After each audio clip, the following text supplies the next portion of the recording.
Assalamualaikum warahmatullahi wabarakatuh. Nama saya Denny Juliansa, NPM 44. Saya akan membacakan materi pertemuan ke-6 konseling lintas budaya, yaitu tentang budaya dengan emosi. Yang pertama yaitu emosi dalam konseling lintas budaya. Emosi memainkan peran penting dalam konseling lintas budaya karena setiap budaya memainkan cara yang berbeda dalam mengekspresikan, mengidentifikasi, dan mengelola emosi. Penting bagi konselor untuk memahami konteks budaya klien mereka dan bagaimana emosi diekspresikan dalam budaya tersebut. Ini melibatkan sensitivitas terhadap norma budaya, nilai-nilai dan pengalaman hidup yang dapat mempengaruhi cara seseorang mengalami dan mengekspresikan emosi. Selanjutnya, emosi dalam kajian psikologi. Dalam kajian psikologi, emosi adalah respon kompleks yang melibatkan perubahan fisiologis, penilaian kognitif, ekspresi perilaku, dan pengalaman subjektif yang terjadi sebagai tanggapan terhadap stimulus tertentu.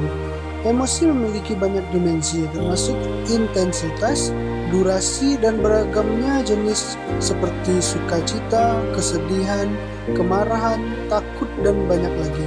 Psikologi mempelajari berbagai aspek emosi, termasuk bagaimana emosi terbentuk, diatur, diekspresikan, dan bagaimana mereka mempengaruhi perilaku, pikiran, dan kesejahteraan seseorang. Materi ketiga, persamaan budaya mengenai emosi.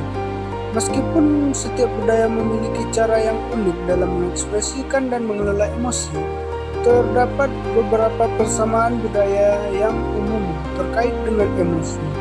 Beberapa persamaan budaya yang umum mengenai emosi antara lain: yang pertama, pengakuan emosi dasar.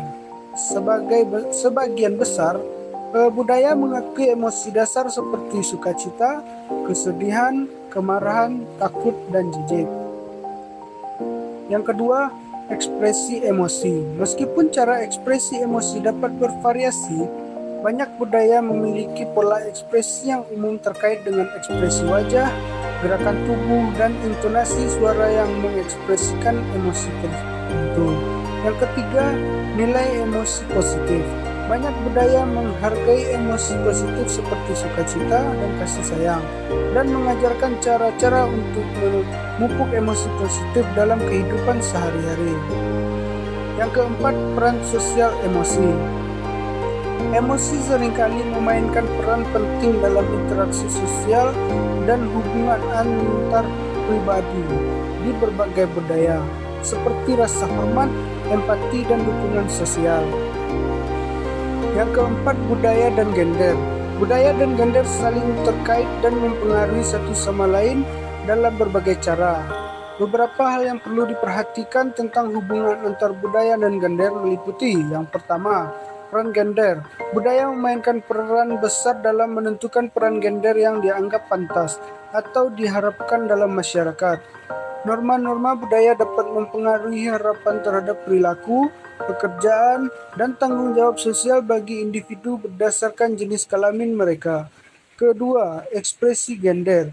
Budaya juga mempengaruhi cara individu mengekspresikan gender mereka, termasuk dalam hal penampilan fisik, pakaian, gaya rambut, dan bahasa tubuh. Ketiga, perbedaan budaya dalam gender. Setiap budaya memiliki konstruksi gender yang unik, yang dapat mencakup konsep-konsep seperti maskulinitas dan femininitas, serta norma-norma yang terkait dengan perilaku gender tertentu. 4. Norma-norma sosial budaya memainkan peran dalam menatap norma-norma sosial terkait dengan gender, seperti harapan terhadap pernikahan, peran sebagai orang tua, dan partisipasi dalam kehidupan publik. Kelima, perubahan budaya dan gender. Perubahan budaya dapat mempengaruhi konsep gender dan peran gender dalam masyarakat. Proses globalisasi, modernisasi, dan perubahan sosial lainnya dapat mempengaruhi bagaimana gender dipahami dan diekspresikan dalam berbagai budaya. Sekian materi dari saya. Jika ada kesalahan kata, saya mohon dimaafkan. Assalamualaikum warahmatullahi wabarakatuh.